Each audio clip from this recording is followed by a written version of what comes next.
Okay, let's just dive right into this. Welcome to this exhaustive, ultra-detailed explainer breaking down the exact hidden mechanics of a high-converting video sales letter directly from our source material. Honestly, if you've ever found yourself wondering how the top digital marketers out there structure those incredibly long, absolutely captivating videos that just seem to print money, well, you're definitely in the right place.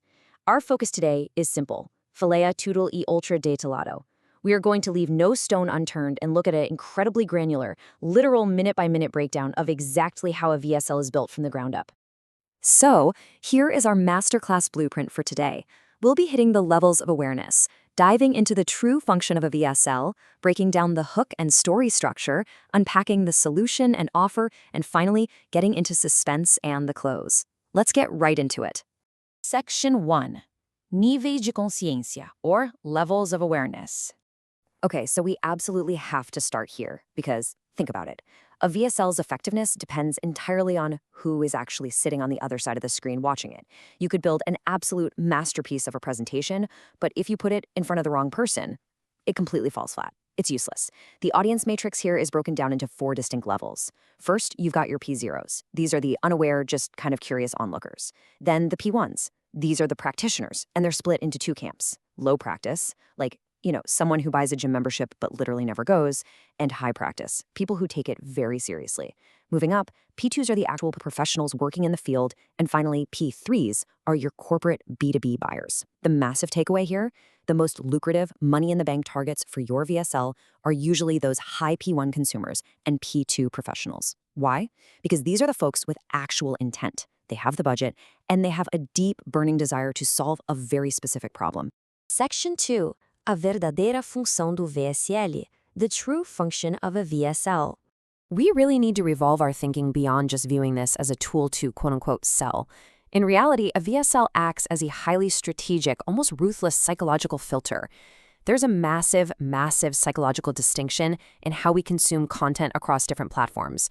Quick swipes on short-form apps, that does not equal buyer intent. People are watching stories just leaning back, totally distracted, maybe waiting in line for coffee. But when they sit down for a long-form video, they are leaning in. The quality of a view is honestly infinitely more important than the raw quantity of views. That brings us to a fascinating point. A 40 to 60-minute VSL is deliberately designed to repel those casual P0 viewers. You heard that right. It's supposed to push them away. It acts as this massive heavy shield against curious window shoppers who are literally never going to buy from you anyway. By actively filtering them out, you are left with a highly qualified, incredibly potent pool of leads for your remarketing efforts. I mean, think about it. If someone watches 30 minutes of a 40-minute video, you know exactly how invested they are. That makes your subsequent ad spend so much more efficient, it's almost unfair. Section 3. Estrutura, gancho e história. The hook and story. Now, let's zoom all the way in for that microscopic minute-by-minute breakdown of the VSL structure itself. Mapping out the first third of the timeline, we see incredibly deliberate pacing. The first 2 minutes, purely the hook, specifically engineered to shatter the viewer's indecision right on the spot. Then, you've got a very brief, punchy 1-minute presentation just to establish who you are and why you even have the credibility to be speaking to them. And that is immediately followed by a massive 20-minute block dedicated entirely to storytelling. So how exactly do we pull off those crucial first 2 minutes? The source material heavily emphasizes what's called the takeaway hook strategy. You walk out swinging. You state your authorities straight out of the gate with a bold, maybe even slightly shocking statement. But here is the absolute genius part. You explicitly invite the non-serious viewers to just leave. You literally tell them, hey, if you aren't absolutely committed to changing this part of your life, close the video right now. Get out. It's this neutral yet subtly aggressive tactic to disqualify the wrong audience while instantly, almost magnetically, commanding deep respect from the exact right audience. Once you've locked in their attention, you transition into that 20-minute storytelling block. And here, you lean hard on the classic hero's journey framework. You start out as the ordinary person, someone exactly like your prospect. You experience a call to adventure, you find a mentor, you endure some pretty brutal trials and hardships, and finally, you claim the elixir. The entire goal of this 20-minute stretch is to show the viewer, without a shadow of a doubt, that you deeply understand their pain, primarily because you have lived through it yourself. To really cement this concept, our source uses a brilliant Lord of the Rings analogy. I want you to think of your product not as the hero, but as the elixir. It's the magic item that transforms the ordinary person, like Frodo, into the victorious hero. A masterful story builds this intense, gripping emotional investment over those 20 minutes before your product is even formally introduced. The product at the end of the day is simply the logical tool that allowed you to achieve the victory that they are currently desperate for.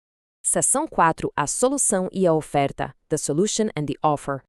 All right, we are now crossing the most critical threshold of the entire VSL. This is the pivot. This is where the narrative romance ends and the stark commercial reality begins. Looking at the timeline for the middle of the VSL from minute 23 to 30, you transition out of the story, presenting the solution and really detailing its core benefits. And it has to feel like the absolute, undeniable, logical conclusion to the hero's journey you just took them on. After that, you spend a tight 3 minutes on testimonials before diving headfirst into a 6-minute hard sell. Let's talk about those 3 minutes of testimonials real quick. The source defines a perfect testimonial incredibly simply: who tried it and what changed. That's it. Keep it punchy, keep it brief, and keep it strictly focused on the transformation. Do not ramble here. Extending this section past 3 minutes is incredibly dangerous. It causes a massive drop in viewer engagement because it completely stalls out the momentum you've spent the last 30 minutes building. Okay, so when you transition into the hard sell or the push, you absolutely must shift your tone dramatically. You can't be purely the friendly storyteller anymore. It is time to issue clear, direct, imperative commands. Put the QR code right in front of them, tell them exactly where to click and what to do next. The source drops a pretty profound reality check right here. If you spend 30 minutes warming a lead up, but then you get shy or hesitant to actually give them a hard sell, that unsold lead is just going to go buy from your competitor tomorrow. Seriously. You did all the heavy lifting to educate them, so you owe it to yourself to be authoritative enough to close them. Seção 5. O suspense e o fechamento. Suspense and the close. Let's transition into the final intense segment of the VSL. This is where the underlying psychology shifts drastically from the hope of a better future to the absolute sheer fear of missing out. In these final 20 minutes, pay close attention to the precise allocation of time. First, you use 2 quick minutes for bonuses and guarantees to just wildly inflate the perceived value of the offer. But then, we enter this fascinating, massive 13-minute block dedicated to something the source calls suspense and takeaway, right before finishing up with the final welcome and close. So what is actually happening in that 13-minute suspense phase? Well, during the hard sell, you are using positive reinforcement, right? Buy this to change your life. Buy it because you deserve it. Reap the rewards. But the second you hit the suspense phase, you pivot entirely to negative reinforcement. You start conjuring up the ghosts of their past failures. You talk about the genuine danger of living their whole life in the almost, and the deep, nagging pain of breaking promises to themselves yet again.